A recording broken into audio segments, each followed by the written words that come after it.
Hey, what's up? This is kind of a last minute stream I decided to do. I'm gonna be just doing one draft right now because it's like actually nice here in New York today, and it's gonna be absolutely awful the coming week. It's like 100 degrees. So I'm going to go outside.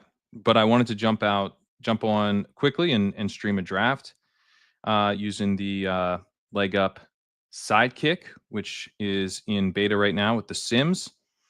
And yeah, gonna go ahead and do that. Happy Friday, happy Friday. Hope everyone's having a good afternoon.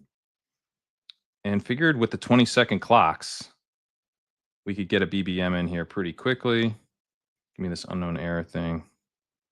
Gotta reload. Throw questions in the chat. I'll get to them as I go.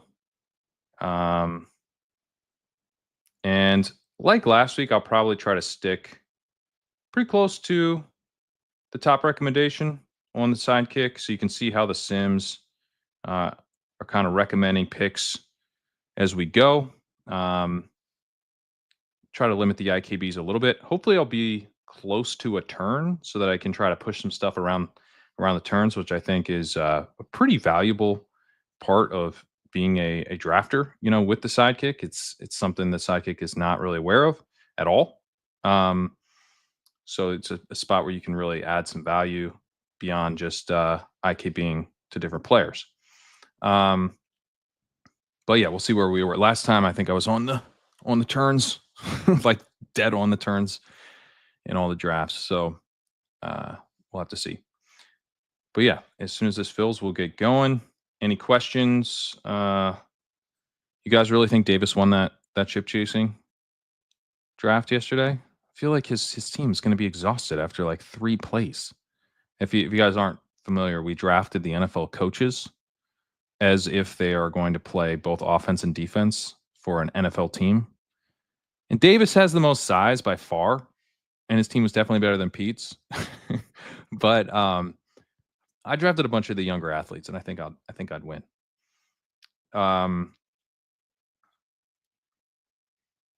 Thoughts on Rashee Rice Day on Twitter yesterday? Honestly, man, I'm not really on Twitter that much at the moment. I have a hard time being on there, so I don't. You'd have to fill me in. But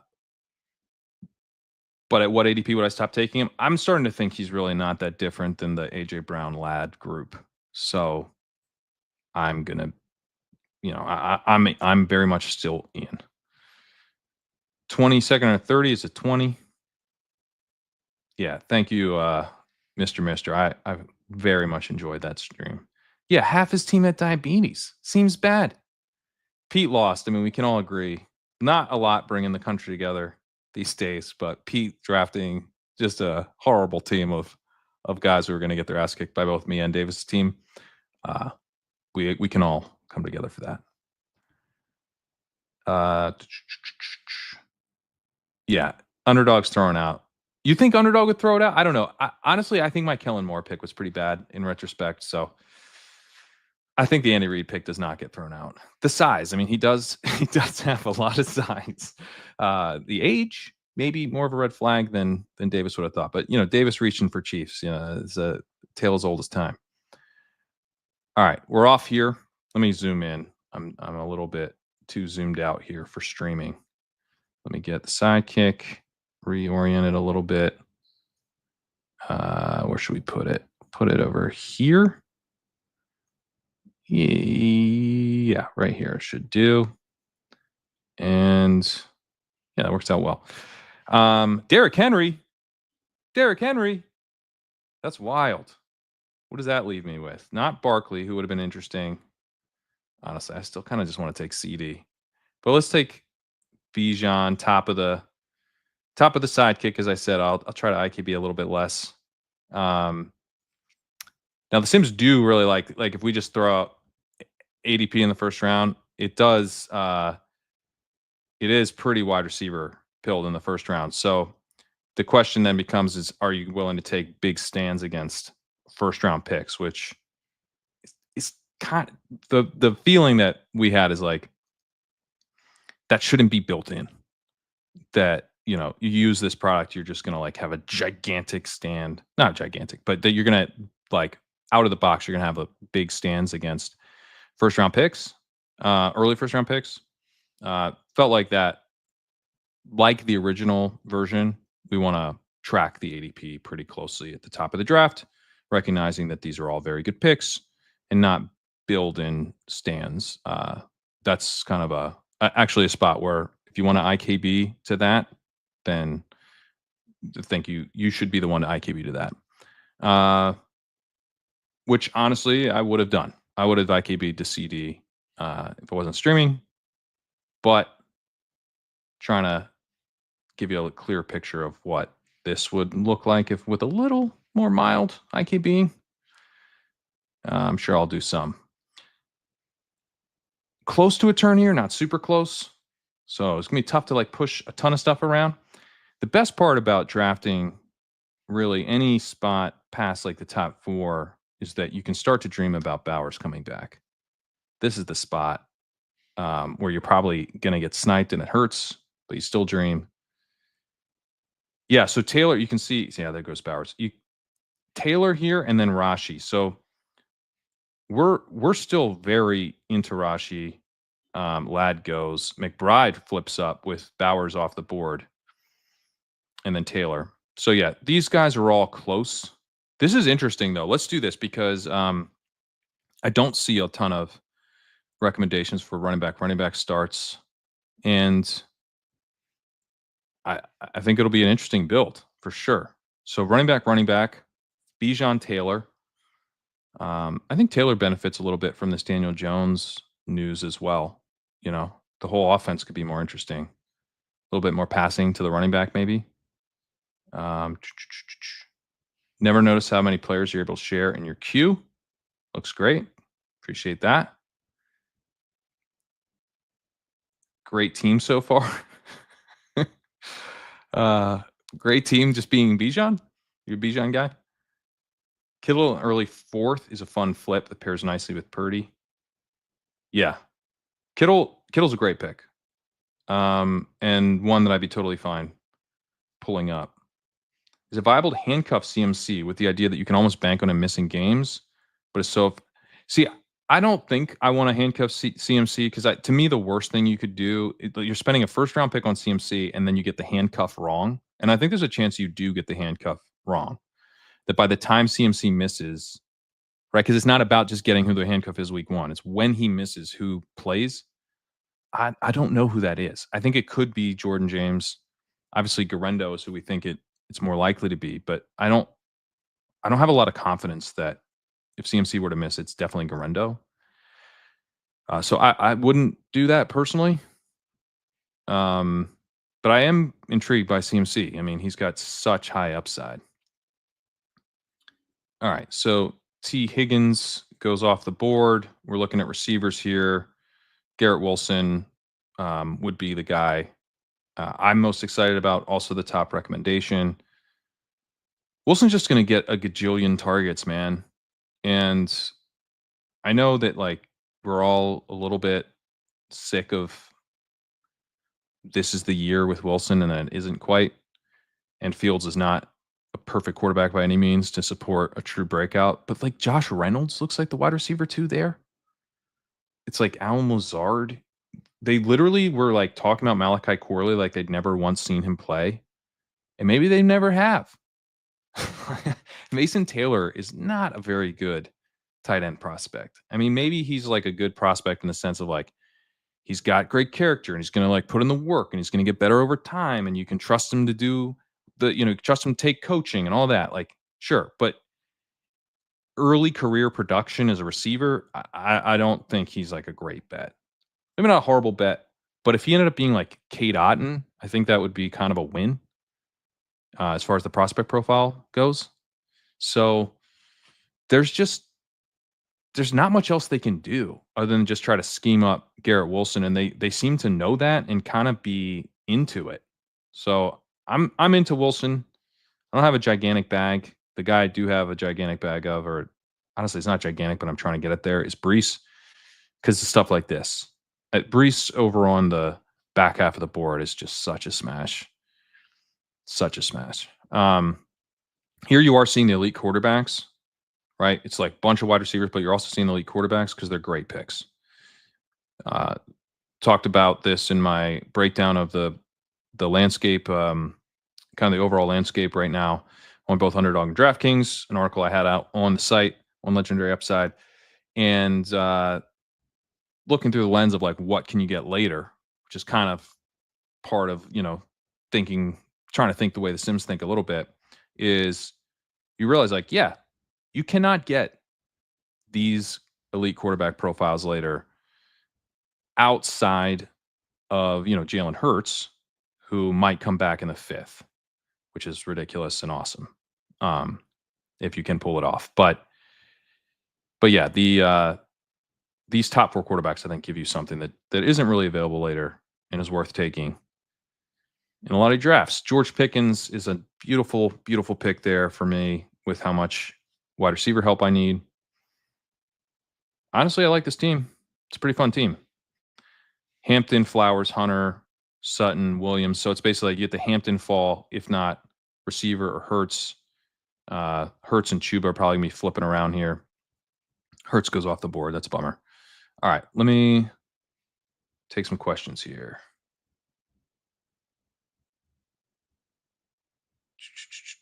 Have you had any drafts canceled yet? Not that I know of. I'm not checking like super closely, so it's possible. Are you good with the Raiders' pass rate and scheme for pass catchers? Could Carroll negate Chip's old play volume?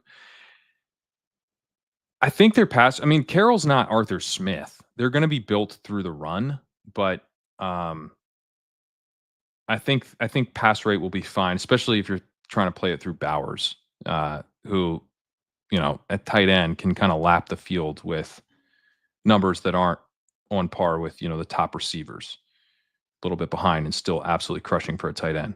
Zay Flowers is pretty nice as a wide receiver 3 here. The exact type of like clear cut number 1, not super exciting, but kind of exciting because he's been super efficient and he's a third-year player and a good offense. But we're kind of, he's not going to be drafted in the first round next year, so he goes in the 5th here. With a running back start, to me, that's kind of what I'm looking for. Let me get the board up. All right. Feels like Arian Smith will be a breakout for the Jets. I'm a delusional Jets fan. This is Wilson hype. The Arian Smith is who I'm supposed to be worried about. This is a reason to take Garrett Wilson. I feel like Tyreek and Adams both have better upside cases than Garrett Wilson. We just hate them because I don't know that Adams does. Tyreek definitely does. Pure upside. What's the 99th percentile outcome?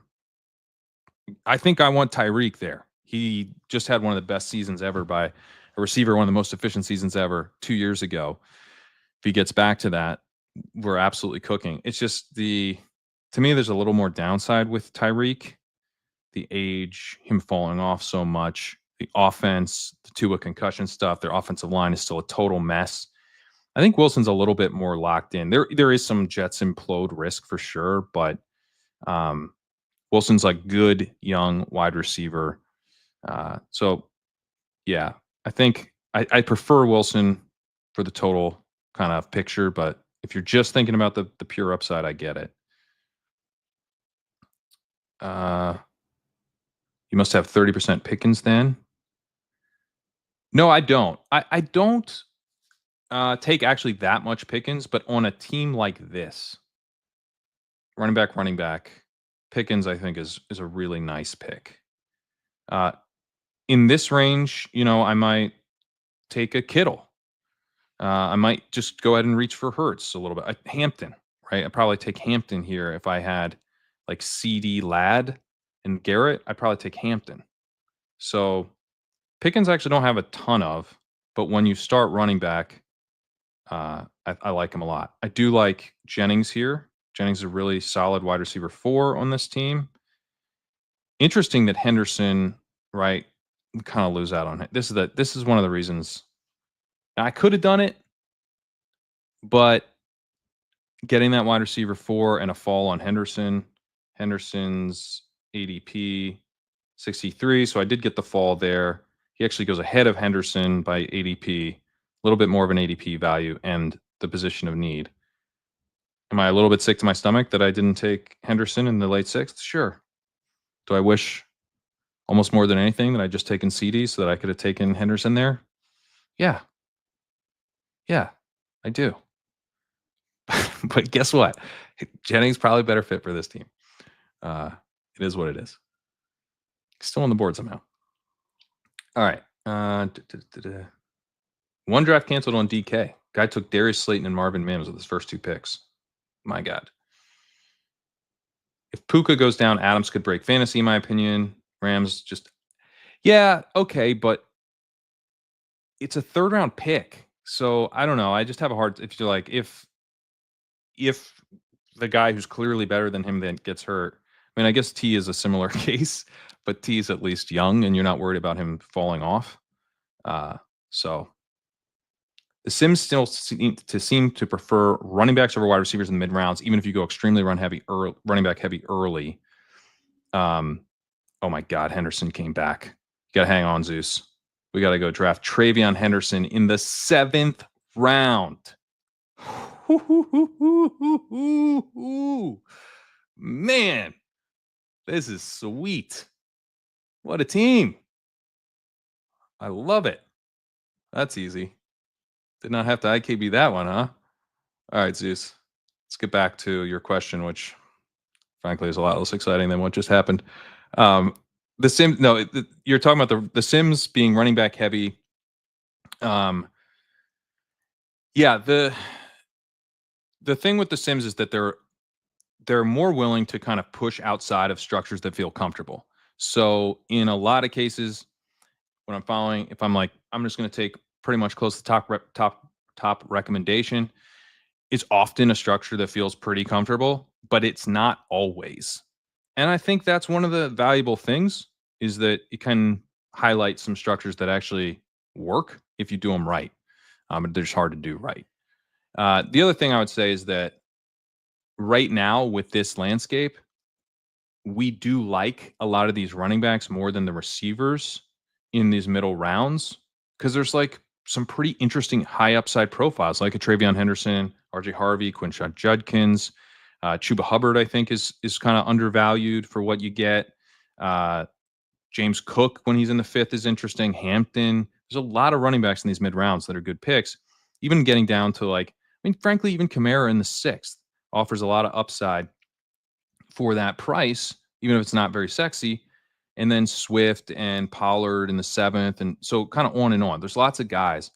And one of the things that you can do, which isn't something I was doing before really, but I think is viable, is that you're building on those running backs. Maybe you have like 5 running backs in that range, and you're just going to kind of dominate the flex through the running back position.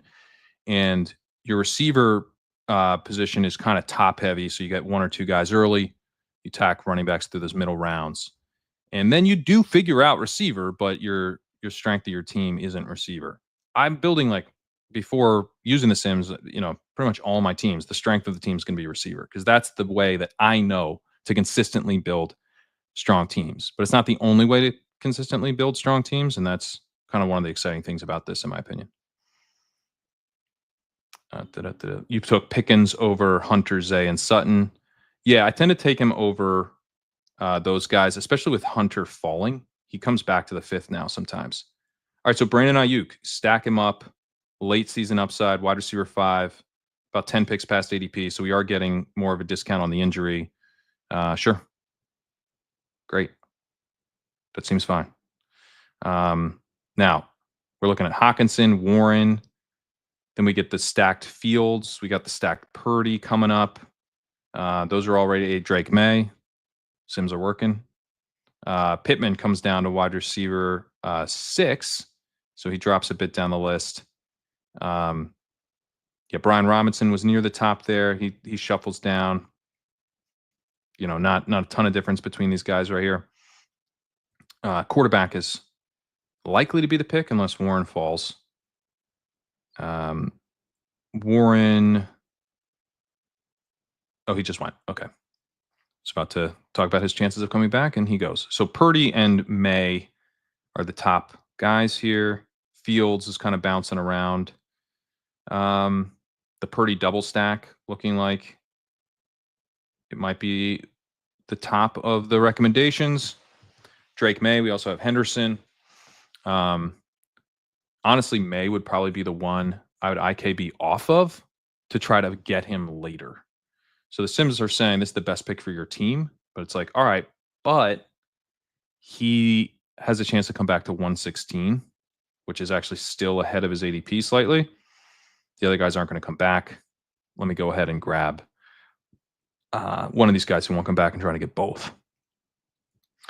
So yeah, Purdy or Fields here is real nice, and I'll definitely get one of them. And looks like probably Purdy or Fields. I'll take whoever ends up being the top. Looks like Purdy. Got some receivers here, down here, a little further down. Purdy with the double stack. It's pretty nice. Pretty nice. The quarterbacks in this range generally, I think, are pretty close to one another. May drops down a bit, actually. Let's see. Where did May go? Oh, he's all the way down here. Oh, bye-week overlap. That's why. Maybe I would have IKB'd to Fields if I had considered that. I'll remember that for the future. I'll tell you that. Yeah, week 9 bye week for Fields. Drake May, week 14, along with Brock Purdy. So pairs worse. Fields obviously coming back would be sweet. We got Bashal Tootin for some running back upside. Caleb Williams, we have the other side of that game. He just goes, though. So, yeah, a few different options. By the time May comes back, he might be closer to the top. We'll see. All right. Week 14 bye got me.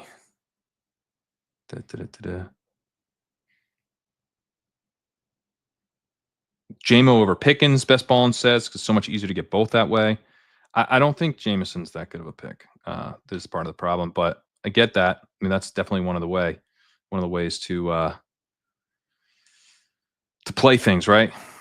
Making sure you get both. I think you can explain Tyreek's decline with Waddle's fall off, but why would I don't understand? Why would? Oh, you're saying because it's the offense? Yeah, but they didn't fix the offensive line, so it still could be terrible. Fields goes. That's a bummer. Got a shout out here about the ship chasing coaches draft. Appreciate that. That was a very fun stream. Really enjoyed that.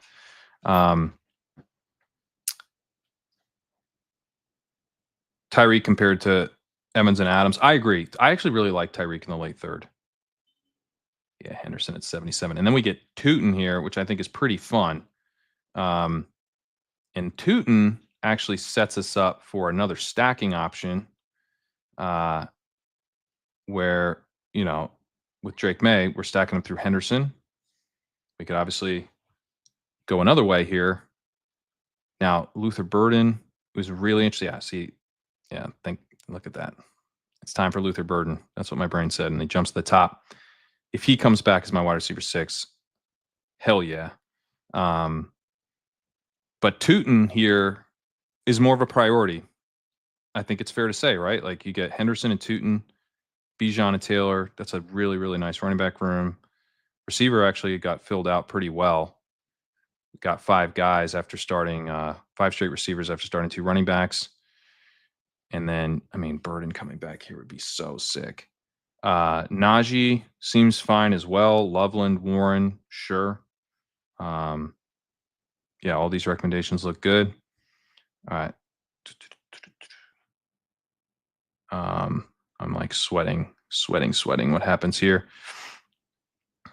5 drafts where Brian Robinson Jr. was taken in the first round, then completely normal drafts from there. I don't know if it was on purpose. I wonder if it's just like someone set really weird rankings. That is weird. Henderson might end up as my highest on running back 2 in the end. We'll see. Oh, yeah. Burden as a bring back on the Purdy stuff at 125. Yes. That's beautiful. So I feel pretty strong at receiver here. Two late season guys, and Ayuk and Burden. Wilson, Pickens, Flowers, Jennings. It's a nice receiver room to go with the running back start. Feels good. Feels good. Still Purdy is my only quarterback. I'm looking at tight end recommendations here. And then Lawrence. You see unstacked Stroud here. At a certain point, Sam's just like, hey, man, should probably score points at quarterback, even if the stacks aren't there. So obviously would love to get Lawrence here at a good price. He fits the team really well. Coming back here, it's 140.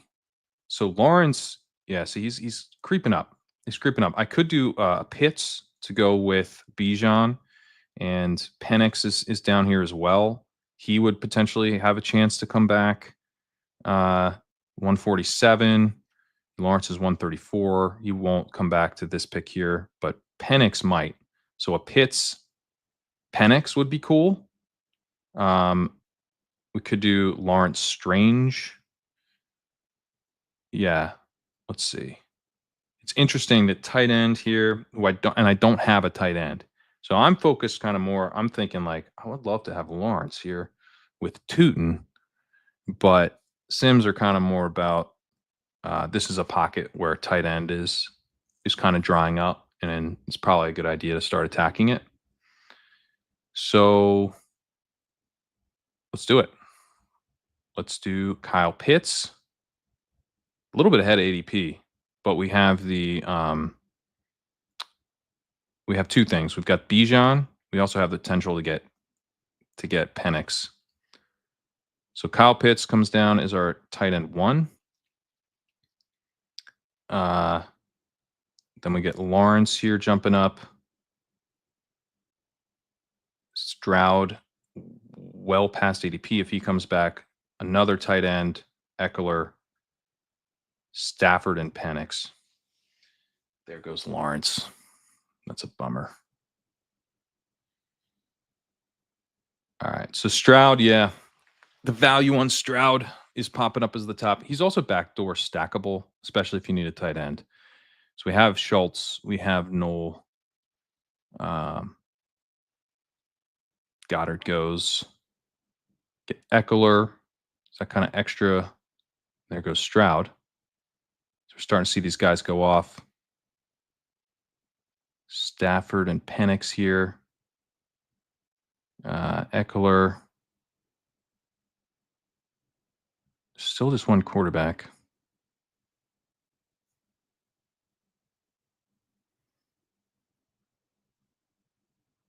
This is, I think, an IKB spot where I don't think coming back,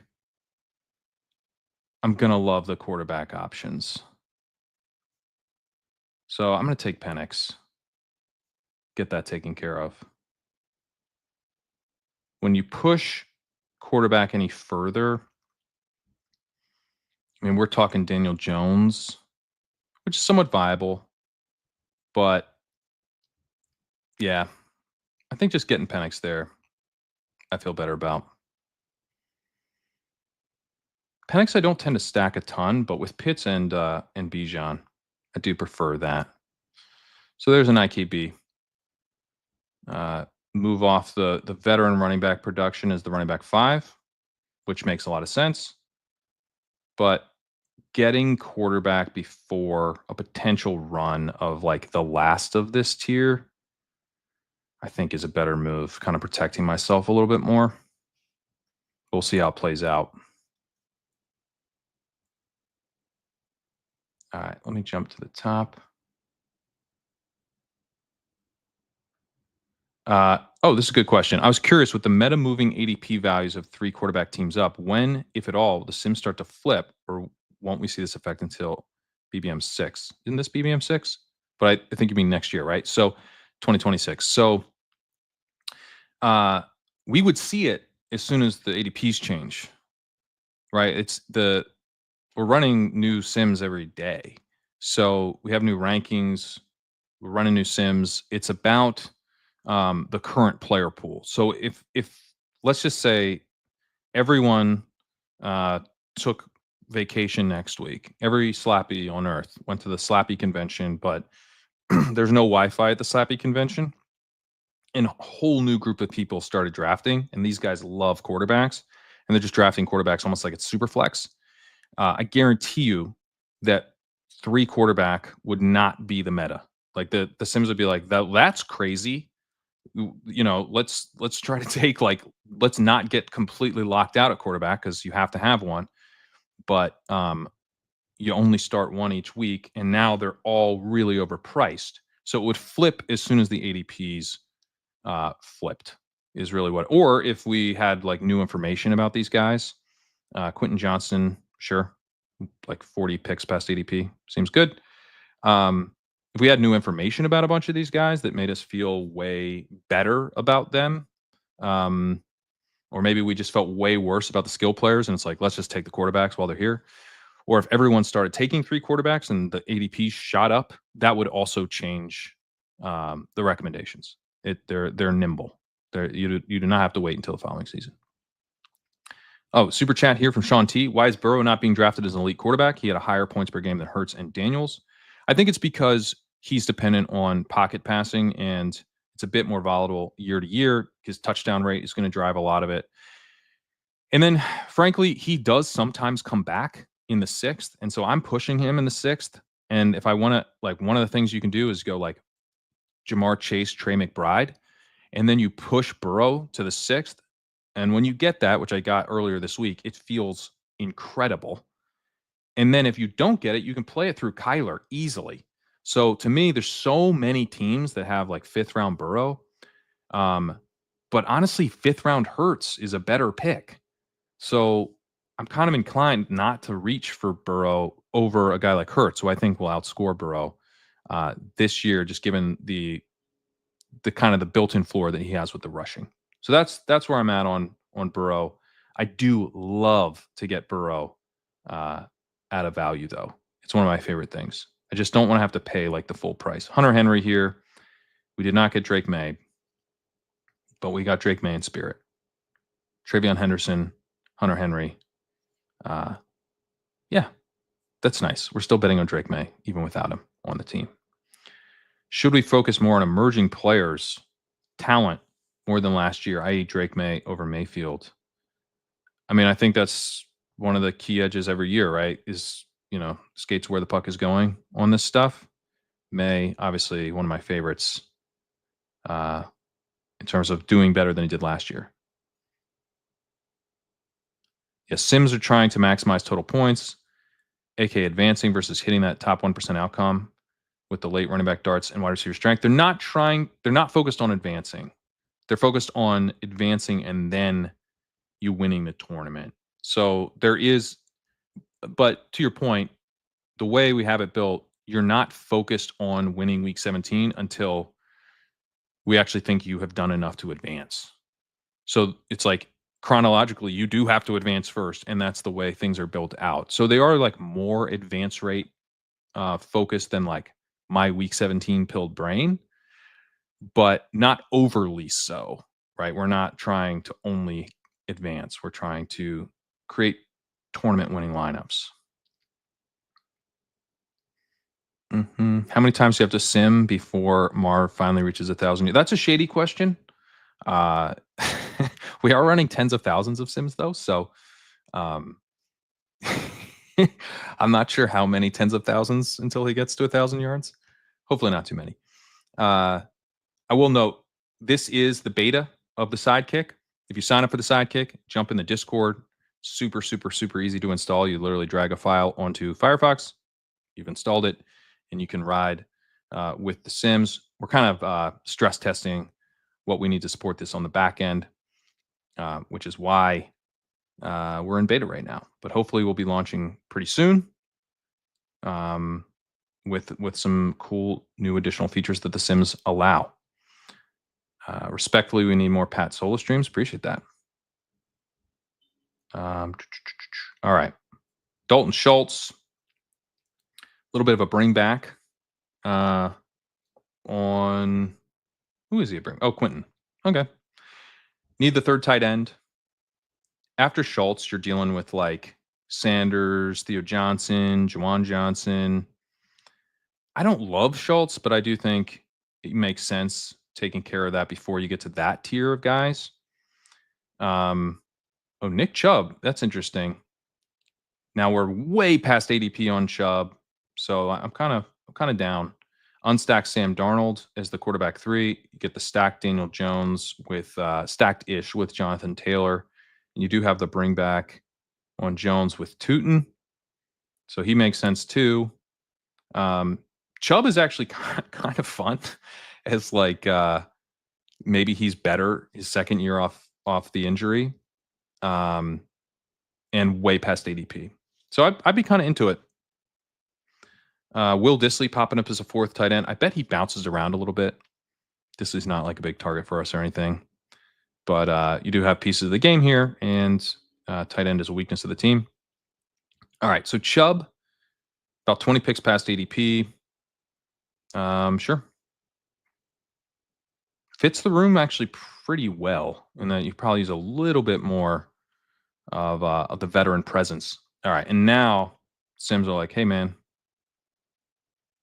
Purdy, Penix. There's probably a week in there where you're gonna be really happy to have a 3rd guy. Throw these good dudes in the queue here. Richardson basically functions as like literally an 18th round dart throw spike week guy, but I'd rather have one of the other dudes just for chances that, starting all the games, they happen to pop up in the right week, or they just add enough points. So of course, the rest of the season that I advance when I otherwise wouldn't have. All right, let me jump to the front here. Is Schultz QJ this year's Ertz Algier? Oh man, what is this year's Ertz Algier? I think it might be like Strange and DJ Giddens, or Strange and AD Mitchell, right? that feels slappier to go with the Jags. I just did a podcast with Eric Beinfor. We were talking about our most fun stacks, and the Jags was actually number 1.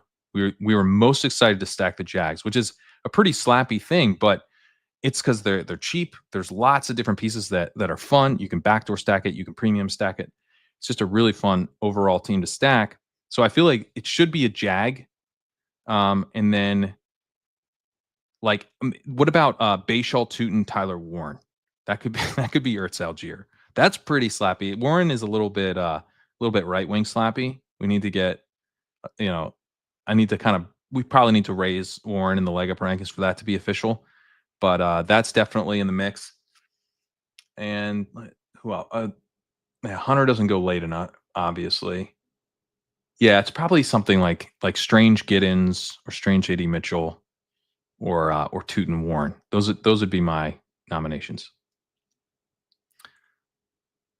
Yeah, Eric asked, were you the one asked about some San Diego recommendations? Gave you Mitch's seafood.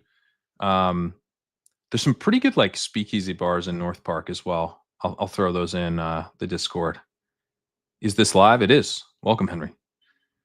All right. Daniel Jones to close it out. Oop, took him out of the queue. Looking like the starter. He honestly makes Jonathan Taylor's outlook better, so I like him. Paired with Taylor, and then we have the bring back with Tootin. So, yeah, Daniel Jones. I think he makes sense. Like I said, when I IKB to Penix, kind of felt like if it didn't, then guys like Jones were going to be definitely on the team. Still end up with Jones, but feel better about him as a quarterback 3. I mean, not that I think he would have been the quarterback 2. My guess is, had I not gone with Penix, let's see. Let's look at what that 2v. Let me see. Had I not gone with Penix, which I believe was the only IKB I made all draft, then I'm probably looking at like unstacked Geno, maybe backdoor stacking him, or Ward, and we're looking at like a Rodgers Daniel Jones thing. So yeah, wasn't like a huge run. Only 2 and Stafford went, but just taking care of that quarterback, not dropping the baby kind of thing. I feel pretty good about that. And otherwise, just took the top guy really. Um, Pretty fun team. I think the running back start in this environment makes me nervous because I think a lot of the wide receiver upside kind of dries up. But I like Wilson. I like Pickens. Flowers is a really, I mean, that really helps to get Flowers in the fifth. He doesn't always come back. Jennings this late in the sixth is really nice. He's a fine pick at the 5-6 turn. Ayuk for some late season upside, also past ADP. Henderson. I mean, the secret to this team is I got a ton of ADP value. Henderson here is my running back 3. Purdy with the double stack. Tootin a little ahead of ADP, but a really, really nice pick with these 2 veteran running backs to hold things down. He could be cooking for me in the flex to close. Burden is the bring back, 125. That was sweet. Pitt's ahead of ADP, but then close it out with Penix, just a couple picks past ADP. So I like that move. Quentin Johnston, little mini with Dalton Schultz. Maybe that is it's so ridiculous, this little mini.